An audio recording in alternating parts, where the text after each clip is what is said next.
दिवाली पर दिल्ली सरकार की तरफ से पटाखों पर प्रतिबंध लगा दिया गया है। वहीं सेंट्रल गवर्नमेंट की तरफ से भी प्रदूषण को कम करने के लिए कई तरह के कदम उठाए गए हैं।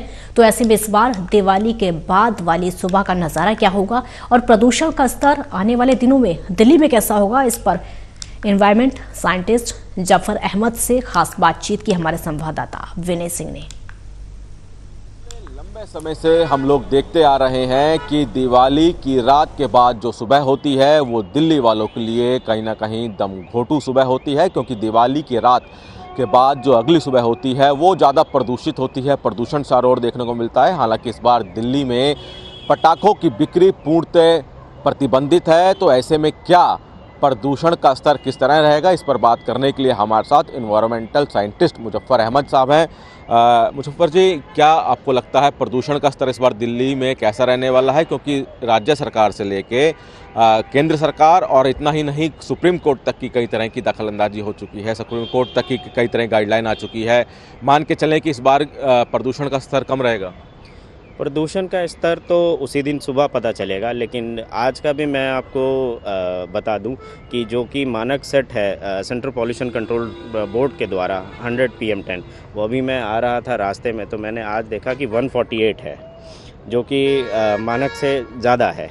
तो कहीं ना कहीं दिल्ली का जो हवा है वो ऑलरेडी दूषित है पहले ही से, और ये दिवाली के इसमें कहीं ना कहीं थोड़ा बहुत, हाँ, ये भले ही है कि सेंट्रल गवर्नमेंट ने, सुप्रीम कोर्ट ने और सेंट्रल पॉल्यूशन कंट्रोल बोर्ड ने कई सारे नियम इस बार कड़े कर दिए हैं। सिर्फ पटाखों पे ही प्रतिबंध नहीं लगाए गए हैं, कई सारे और भी नियम लगाए गए हैं, जिसमें जनरेटर डीजी सेट से, डीजल से, जनरेटर से चलने वाले उन पर प्रतिबंध लगाए गए हैं। यहाँ पे गाड़ी का जहाँ पे ज़्यादा जंक्शन है वहाँ पे लाइट ये रेड लाइट ऑन और मीटर इंजन ऑफ वाला है स्कीम्स।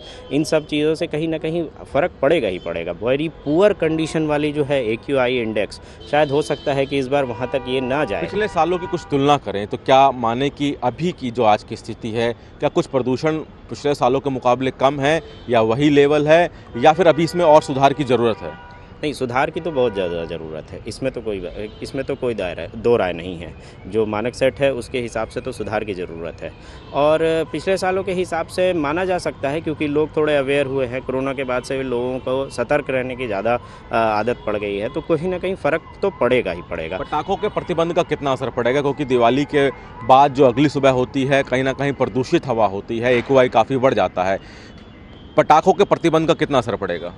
देखिए, असर तो पड़ेगा पटाखों के प्रतिबंध का, लेकिन उस पे है कि पटाखों के पे प्रतिबंध के ऊपर लोग कितना उसको फॉलो करते हैं, ये सबसे ज़्यादा इसी पे डिपेंड करता है। आज भी कहीं ना कहीं वो चुटपुटिया बम या लोग थोड़ा बहुत कुछ ना कुछ जलाते ही जलाते हैं, उसका ये है। तो मेनली तो ये है कि लोगों को अपने लेवल पे सोचना पड़ेगा। जैसे कोरोना से बचने के लिए लोगों ने मास्क पहनना शुरू किया है, और क्या कहते हैं कि दूरी बना के रखना की कोशिश की थी।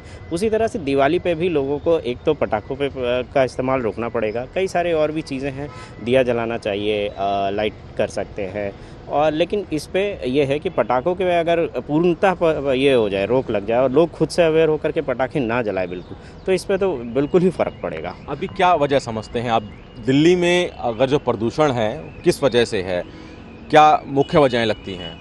देखिए, सबसे पहली जो वजह है जो मेरे हिसाब से, वो दिल्ली में अनस्टॉपेबल कंस्ट्रक्शंस जो है, रोड का कंस्ट्रक्शन है, बिल्डिंग्स कंस्ट्रक्शन है, वो कहीं ना कहीं, और सड़कों के किनारे हर जगह पे फुटपाथ या पेमेंट प्रॉपर ना होने की वजह से भी बहुत ज़्यादा AQI इंडेक्स बढ़ा हुआ रहता है दिल्ली का हमेशा। ये मैं ही नहीं, मतलब ये एक प्रमाणित सोर्स है, CPCB की भी स्टडी में ये चीज़ निकल के आई है। आप लोग चूँकि साइंटिस्ट हैं, इन्वायरमेंटल साइंटिस्ट हैं, तो आप लोगों को क्या रिसर्च कहती है कि क्या किन कदमों को उठाया जाए जिससे प्रदूषण का स्तर कम हो? आप लोग लगातार रिसर्च करते रहते हैं, क्या कोई ऐसी रिसर्च है जिससे कि लोगों को बताया जाए कि इन कामों को ना करें तो प्रदूषण कम होगा? देखिए, सबसे पहला तो ये है कि दिल्ली में गाड़ियों का भी ये बहुत ज़्यादा है। सड़कों के ये कंस्ट्रक्शन के बाद से अगर दूसरा मुख्य कारण माना जाए तो गाड़ियों का इस्तेमाल, दिन ब दिन गाड़ियाँ बढ़ती चली जा रही है। तो लोगों को सबसे ज़्यादा पर्सनल व्हीकल छोड़ करके पब्लिक व्हीकल पे डिपेंडेंसी बढ़ानी चाहिए, वो सबसे ज़्यादा ज़रूरी है। कहीं ना कहीं अगर वो बढ़ता है तो पॉल्यूशन बिना वजह निश्चित ही कम होगा इसमें। तो राजधानी में जो प्रदूषण का जो स्तर है वो अभी ये नहीं कहा जा सकता कि दिवाली के बाद जो सुबह होगी वो क्या होगा, लेकिन जो पर्यावरण के लिए लगातार खोज करते हैं, पर्यावरण के लिए लगातार नई नई रिसर्च करते हैं, उनका कहना है कि लोगों को भी इसमें सामने आना होगा, यानी कि प्रदूषण की जो लड़ाई है उसके लिए लोगों को भी जागरूक होना होगा ताकि प्रदूषण का स्तर कम हो सके और सबका भविष्य सुरक्षित रह सके। कैमरामैन शूरवीर के साथ विनय सिंह, टोटल न्यूज़, दिल्ली।